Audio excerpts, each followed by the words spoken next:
আমার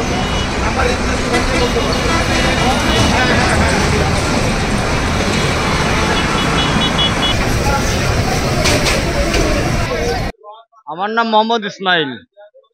আমি Chittagong road relax counter, অনেক পুরান লোক, পুরান ব্যবসায়ী, ট্রান্সপোর্ট ব্যবসায়ী। এবারে ঈদে যেটা আশা করছিলাম, আশা একবারে নিরাশা।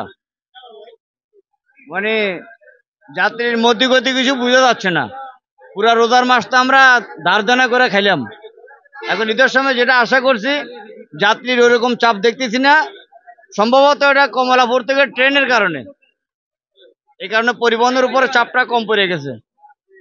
এখন হয়তো আজকে রাত্রে, 8 তারিখ রাত্রে আর 9 তারিখ সকালবেলা কিছু যাত্রী চেয়ারে দেখা যাবে। এরপর থেকে আবার পুরা বাজার খারাপ। আর রাস্তাঘাট তো দেখা যায় পুলিশ খুব মানে একবারে জিরো টলারেন্স। যাত্রী আসতেছে, যাত্রী তেমন হয়রানি হচ্ছে না, কারণ অ্যাভেলেবেল সিট খালি, প্রত্যেকটা পরিবহনের সিট খালি।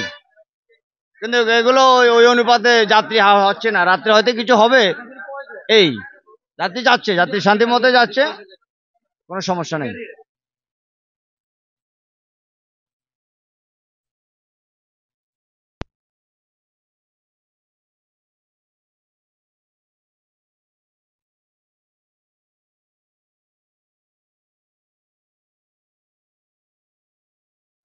প্রথমেই বলে রাখি যে ঈদ আসন্ন, ঈদ চলে আসতেছে হয়তো দুদিন পরেই ঈদ।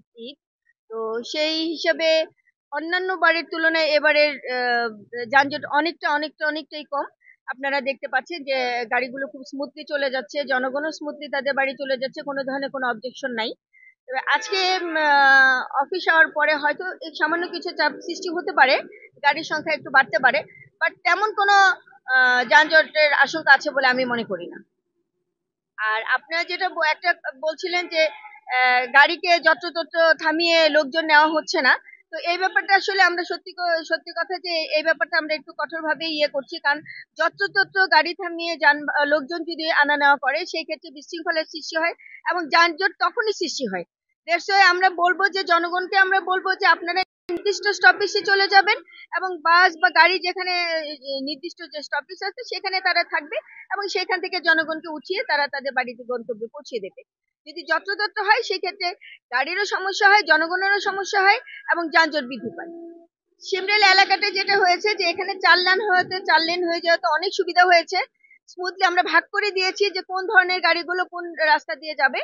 এইটা ভাগ করে দেওয়ার কারণে যানজটটা অনেকটাই নিরসন হয়েছে এবং খুব বেশি স্মুথলি গাড়িগুলো চলে যাচ্ছে, যার ওয়েতে সে চলে যাচ্ছে। যাত্রীরা স্বাচ্ছন্দ্যে বাড়ি যাচ্ছে এবং তারা নিরাপদেও বাড়ি যাচ্ছে। আমি বলতে চাচ্ছি যে নিরাপদেও বাড়ি যাচ্ছে, যার লেন যে সঠিকভাবে ইউজ করার কারণে সড়কে যে নিরাপত্তার ব্যাপারটা আছে বা সড়ক দুর্ঘটনা যেটা আছে, যে সড়ক দুর্ঘটনাটা কম হবে বলে আশা করছি এবং নিরাপত্তাও নিশ্চিত থাকবে এবং যাত্রীরা স্বাচ্ছন্দ্যে তাদের বাড়ি চলে যেতে পারবে নারীর টানে।